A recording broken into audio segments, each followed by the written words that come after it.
The Evil Dead franchise has been terrorizing and entertaining horror fans for over 4 decades. And now, 10 years since the last installment, we have some fresh meat in Evil Dead Rise. This movie is one bloodthirsty roller coaster, and if that's what you're looking to get out of Evil Dead Rise, you will not be disappointed. The story is going to sound familiar to anyone who has seen an Evil Dead movie before. A group of people has to face flesh-possessing demonic creatures because there's always that one person who just can't resist cracking the Necronomicon open. Pro tip, if you ever see a creepy-looking, leather-bound book, just leave it alone. Don't read it. Don't be that guy. The setting is a little different this time though. The movie mostly leaves the remote cabin behind, aside from the intro, and is instead set at an old apartment building in LA, which was actually a very good location change. First of all, the building itself looks very ominous. Second, it provides its own unique set of challenges and tools. And third, it still feels pretty isolated because there aren't that many people left living in it, as we find out that it's set to be torn down. Aside from old buildings being a great aesthetic choice for horror to begin with, the filmmakers genuinely have a lot of fun with this location. For example, at one point, there's a scene that unfolds almost entirely from the perspective of someone looking through a peephole, and I'm sure you remember parts of that from the trailer. This is also a building with an old elevator, and those are always a source of horror in film and in real life. Plus, of course, there are some neighbors involved as well, and let's just say things can get a little crazy. The other change is that here, for the first time in the franchise,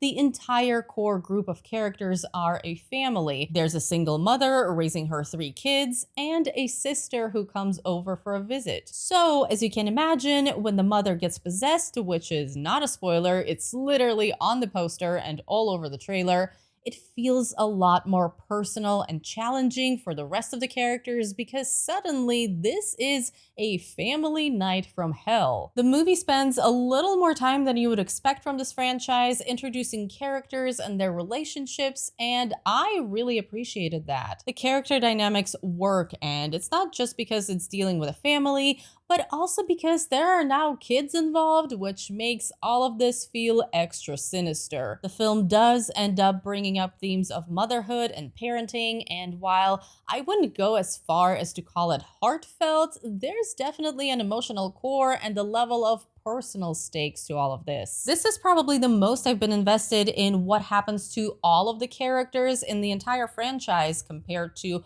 just being invested in the fate of the obvious lead. Evil Dead Rise also has some very strong performances across the board. All of the younger actors are actually very good, particularly Nell Fisher, who plays the youngest child. Lily Sullivan is a solid lead and definitely steps up to the challenge, but we have to talk about Alyssa Sutherland, who plays the eventually possessed mother, because she is fantastic, and you can tell how much fun she had terrorizing everyone for this role. It's a very impressive and a very physically demanding performance. There's a lot for her to do here, from your pretty standard possession stuff to acting absolutely unhinged. And with all of this, there is a layer of dark humor that comes through in her performance as well. She is incredible. Speaking of the humor, as far as the tone goes, Evil Dead Rise sits somewhere in the middle between the 2013 Evil Dead movie and the original Sam Raimi trilogy,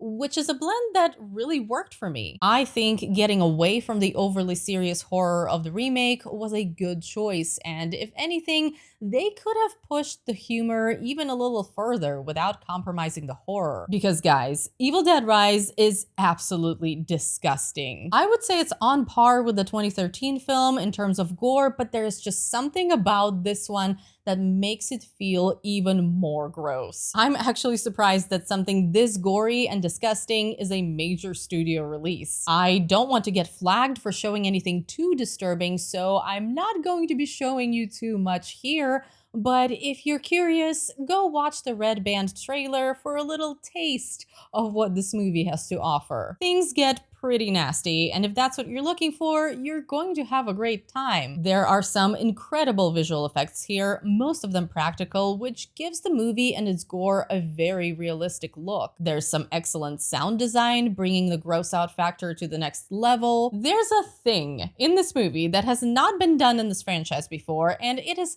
horrifying, absolutely the stuff of nightmares, and once again, disgusting. I'm saying the word disgusting a lot in this video, but that's because it's the most appropriate adjective to describe a lot of what's going on screen. It's an impossible movie to recommend unless you know that the person you're recommending it to is specifically into extremely gory horror. It's not a check it out, maybe you'll like it situation by any means. Look, the filmmakers were going after a specific target audience, and that is the audience that wants to see a bloodbath with some dark humor mixed in. It actually is pretty creepy and ominous even before all of the gore hits, but when things really kick into gear, it gets brutal. But it is so much fun to watch it with an excited crowd, and that is the way to experience Evil Dead Rise. I am so glad they upgraded it from a direct to HBO Max release to a theatrical release after some successful test screenings, because this movie belongs on the big screen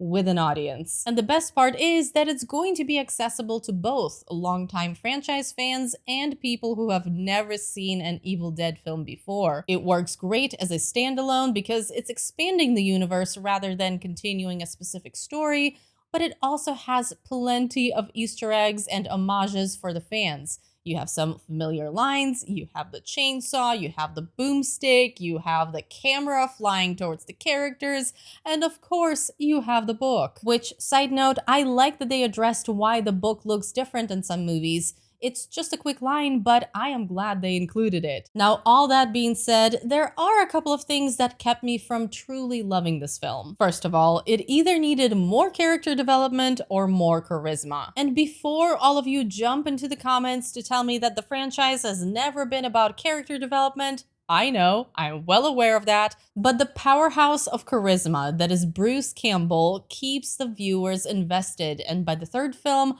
I would argue that he actually does feel like a real character, but that's Bruce Campbell for you. He's one of a kind. Here, while Lily Sullivan is really good as the protagonist, she needed just a bit more to truly create that connection with the audience. Still, I'll say it again, Evil Dead Rise actually spends more time than you would expect working on the characters and their relationships, and I think they're moving in the right direction there. For an Evil Dead movie, the writing here is an improvement. The other thing is that I wish they had a bit more patience to build up the tension. They do this pretty successfully in the first half of the movie, but once you get to the real bloodbath, the shocking visuals just keep coming without enough room to breathe. And the visuals are great, but a little bit of build up between them, some patience to make the audience squirm in anticipation of what's coming, would have made those gruesome moments even more impactful. So is this a perfect Evil Dead film? Not really, but I do think it's an improvement on the 2013 reboot. For one, it simply has more personality and a tone that's much more playful. Also, while it's still covering some familiar ground in its structure, Evil Dead Rise is actually telling a new story in a new setting, adding to the lore and expanding the universe rather than remaking an older film. And while extreme gore really isn't my preferred subgenre of horror, I had a really good time. There were even some shades of classic horror in there, which I did not expect, particularly The Shining. I mean, come on, an unhinged parent going after their family trapped in an old building. One of the kids' names is Danny, and there's even a horrific elevator scene. There's no way all of this is just a coincidence. At 96 minutes, Evil Dead Rise is a fast-paced, brutal crowd pleaser that's guaranteed to be a hit with its intended audience. It will make you laugh if you have a twisted sense of humor, it will gross you out, and you will probably never look at a cheese grater the same way again. It may not be a new horror classic, but it's exactly what it needs to be to keep the Evil Dead franchise very much alive.